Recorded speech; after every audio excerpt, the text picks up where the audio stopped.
Myanmar থেকে সীমান্ত পেরিয়ে নাফ নদীর বিভিন্ন পয়েন্ট দিয়ে আবারও বাংলাদেশে ঢুকছেন রোহিঙ্গারা। শনিবার একদিনেই বাংলাদেশে ঢুকে পড়েছে প্রায় 500 রোহিঙ্গা।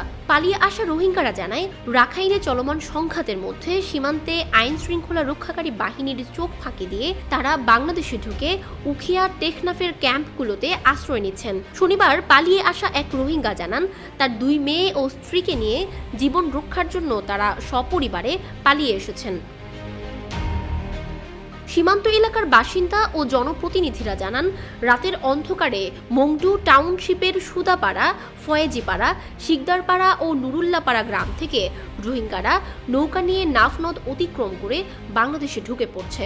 তারা আরও জানান, রাখাইনের মংডু টাউনশিপের বিপরীতে 4 কিলোমিটার প্রস্থের নাফ নদ পেরোলেই বাংলাদেশের টেকনাফ উপজেলা।